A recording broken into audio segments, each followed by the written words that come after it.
Salut la compagnie, c'est Jules Melon et aujourd'hui dans un procès critique, je vais vous parler d'un film français assez important, sorti en 2011, que je découvre sur le tard, Tomboy, second long métrage de Céline Sciamma qui depuis nous a épatés avec Portrait de la jeune fille en feu. N'oublions pas son certes mésestimé Petite Maman sorti l'an passé que je vous conseille. Elle a aussi scénarisé Les Olympiades, un des meilleurs films de 2021, et Ma vie de courgette, qui est un petit moment de bonheur, mais assez triste aussi. Bref, on peut le dire, Céline Sciamma est l'une des autrices les plus importantes du cinéma français actuellement. J'aurais pu aller sur son premier brûlot, Naissance des pieuvres, mais j'ai décidé plutôt donc de regarder cette œuvre qui l'a fait connaître nationalement, sorte de drame à hauteur d'enfant, film estival, qui réunit au casting, niveau adulte, pas grand monde, parce que bon, c'est surtout des petits que l'on va voir à l'écran, mais nous avons donc Mathieu Demy, qui est le fils de Jacques Demy, et Sophie Catani, alors que les plus jeunes sont interprétés par Zoé Héran, l'héroïne, on va revenir sur ce point, sa petite sœur Malone Levana, et sa meilleure amie, là aussi on va y revenir, Jeanne Disson. Et donc, l'histoire est assez simple. On arrive en plein été, dans un nouveau décor pour une famille qui aménage, donc. Il y a le père, la mère qui est enceinte, la petite sœur, et Laure, qui est une sorte de garçon manqué, look un peu androgyne, voilà, qui d'habitude joue plutôt avec les garçons, etc. Et donc elle s'installe et elle va essayer tout simplement de se faire accepter des autres le temps d'un été avant la rentrée. Elle regarde donc les mecs jouer, etc. Et puis elle va rencontrer Lisa, qui va la prendre, clairement, pour un garçon, puisqu'elle lui dit hein, « T'es nouveau ici ». Et Laure va jouer le jeu, et se faire appeler Michael. Et donc, durant tout l'été, être un garçon aux yeux des autres enfants autour d'elle. Mais est-ce que c'est simplement un jeu qu'elle va mettre en place, ou clairement un questionnement de sa propre identité? Ben ça, justement, le film nous laisse un petit peu ménager une forme de suspense qui n'en est pas un. Disons qu'on se plonge dans une atmosphère, on va dire, légère sur le papier, qui est quand même potentiellement profonde et marquante sur plein de points. Je ne vais pas forcément rentrer dans les détails, mais foncez si vous ne connaissez pas ce film. C'est un petit miracle, dans le sens où le propos ici tenu est très important, profond, mais on est en même temps avec cette légèreté à hauteur d'enfant, puisque c'est l'été, on s'amuse, donc il y a des petits moments voilà, de vie quotidienne où on les voit faire du foot, aller donc se baigner, et la relation entre Laure, Michael et Lisa va évoluer aussi. Mais Céline Sciamma n'oublie pas de nous montrer Laure, quand elle n'est plus Michael, chez elle, avec ses parents, mais surtout sa petite sœur. Magnifique moment aussi familiaux que l'on peut voir.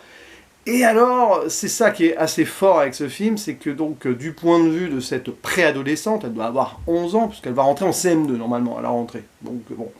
Eh bien, elle découvre un peu la vie, depuis un petit moment, elle préfère jouer avec les garçons, elle a les cheveux courts et tout, et elle ne va pas renier l'idée de se faire appeler Michael tout l'été.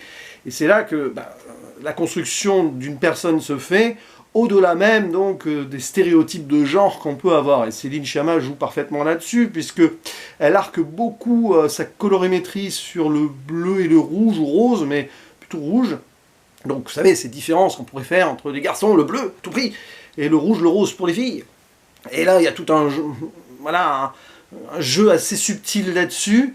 Et on va suivre Laure Michael, on peut l'appeler les deux du coup, face à des moments de bonheur, elle va se faire accepter des autres, mais c'est pas évident. Elle essaie d'imiter aussi les autres, ou d'être comme les autres, parce qu'elle a envie d'être comme cela. Ça reste un petit peu mystérieux, mais on peut le prendre comme on veut, le film. C'est surtout qu'après, forcément, il y a avec cette construction-là un potentiel drame qui va arriver, parce que cette vérité finira par éclater à un moment, surtout quand la rentrée arrive. Elle ne va pas se faire inscrire sous le nom de Michael, ça paraît assez compliqué. Puis si ses parents apprennent la vérité, vous imaginez la réaction. Et donc aussi celle des amis autour, et de Lisa, sa copine. Hein, voilà.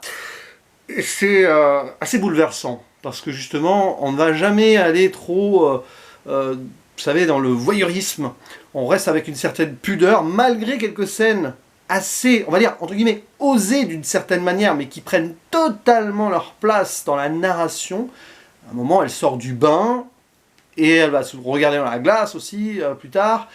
Il y a des trucs qui vont se produire, c'est assez choc, mais choc dans le sens ça te remue un peu l'âme et le cœur, tu te mets à la place de ce personnage, c'est difficile si tu es adulte, mais bon, tu te rappelles de tes enfances, etc. Et tu te dis, mais quelle est la mutation qu'elle est en train d'opérer ou pas, ou est-ce qu'elle est en train de s'accepter, de s'affirmer telle qu'elle veut l'être, et c'est à un âge charnière de la vie quand même, et le rapport aux autres, la cruauté des enfants entre eux aussi, rapport de force. Et puis, comment masquer cela avec les petits copains à droite à gauche qui finissent une partie de foot vont aller tout simplement faire pipi, quand ils vont forcément aller se baigner, donc, je ne révèle rien ici, mais tout ceci est bien montré, avec une belle distance et à hauteur d'enfant, avec un regard jamais dans le jugement, jamais justement dans le...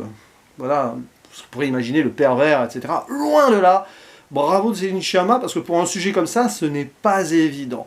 Et puis, ce parfait équilibre, plutôt, du coup, entre gravité absolue, profondeur, mais légèreté, et on reste un petit peu comme ça, à distance par moment. Intimité, oui, mais pas trop. Quand même, ça dépend des moments. Et voilà, c'est une construction assez remarquable sur un film de base assez estival, donc, mais qui nous... Voilà, on ressort de là assez ému, sans pour autant être dans le tire-larme, d'autant plus que la conclusion est assez intelligente. Là non plus, je ne révélerai rien dessus, alors que quand même, il y a eu des moments où vous pouvez imaginer certaines scènes quand même, hein, très facilement, c'est pas un problème de suspense ou non. Et bien, tout ceci est manié avec justesse. Voilà, c'est ce qu'on appelle un grand petit film, qu'il faut voir, qui je pense a été projeté dans certaines écoles. Ça peut être intéressant justement pédagogiquement de le diffuser aux plus jeunes et d'en discuter après. Voilà. Et il y a eu quelques polémiques après, évidemment, de certains groupuscules plutôt religieux, mais ça, pas à la sortie du cinéma, après à la diffusion de télé, parce que quand il a été mis en salle, finalement, peu de gens s'y intéressaient, comme quoi, hein. Mais voilà, bravo Céline Sciamma, je pense que... Ah, est-ce que c'est son meilleur film? Parce que Portrait de la jeune fille en feu était assez remarquable aussi. Je ne sais pas, mais bon, c'est une autrice à suivre toujours de très près, en attendant sa prochaine œuvre, tout simplement. Mais elle n'arrête jamais, parce que quand elle ne réalise pas, elle écrit. Donc voilà. N'hésitez pas à dire en commentaire ce que vous pensez de Tomboy. Et à vous la parole. Il ne me reste plus qu'à vous dire à la prochaine. Ciao.